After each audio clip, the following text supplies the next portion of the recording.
ஏன் வந்து ஐயப்பன் கோயிலுக்கு வந்து வரக்கூடாது அப்படின்னு சொல்கிறாங்க அப்படின்ற மாதிரி ஒரு கொஷின் வந்து எல்லாரும் கேட்டுகிட்டே இருக்காங்க. ஆக்சுவலாக ஐயப்பன் கோயில் வந்து பெண்கள் வரக்கூடாது அப்படின்ற மாதிரியான எந்த ரெஸ்ட்ரிக்ஷனும் கிடையாது.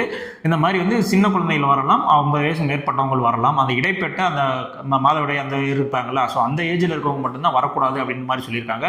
அதுவும் சபரிமலையில் இருக்கக்கூடிய தர்மசாஸ்தாக்கு மட்டும்தான் சொல்லியிருக்காங்க. ஏன்னா அவர் வந்து அங்கே பிரம்மச்சரிய விரதத்தில் இருக்கான்ற ஒரே காரணத்துக்காக.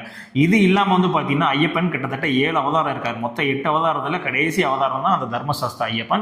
இது இல்லாமல் வந்து பார்த்தீங்கன்னா அவர் 7 அவதாரம் இருக்காரு. ஸோ அந்த 7 அவதாரத்தில் இருக்கக்கூடிய எல்லா கோயில்களுக்குமே வந்து பார்த்தீங்கன்னா பெண்கள் வந்து போயிடலாம். ஏன்னா அந்த கோயில்கள்லாம் வந்து பார்த்தீங்கன்னா நம்மளுடைய சாஸ்தா ஐயப்பனுக்கு வந்து பார்த்தீங்கன்னா சில இடங்கள்ல அவருக்கு 2 மனைவிகள் இருப்பாங்க, பூரணா புஷ்கலம்னு சொல்லிட்டு. இன்னொரு இடத்துலலாம் வந்து பார்த்தீங்கன்னா பிரபாவதின்னு சொல்லிட்டு ஒரு மனைவியும், சத்தியகன்னு சொல்லிட்டு ஒரு மகனும் இருப்பாங்க. ஸோ அதனால வந்து பார்த்தீங்கன்னா மற்ற கோயில்களுக்குலாம் நீங்கள் தாராளமாக போகலாம். இந்த கோயில்களுக்கு அவர் பிரம்மச்சரிய விரதத்தில் இருக்கிற ஒரே காரணத்துக்காக நீங்கள் வரக்கூடாது அப்படின்ற மாதிரி சொல்லப்பட்டிருக்கு. ஸோ பெண்கள் எந்த ஐயப்பன் கோயிலுக்குமே வந்து போகக்கூடாது அப்படின்னு எந்த இடத்துலையுமே எங்கேயுமே வந்து சொல்ல கிடையாது.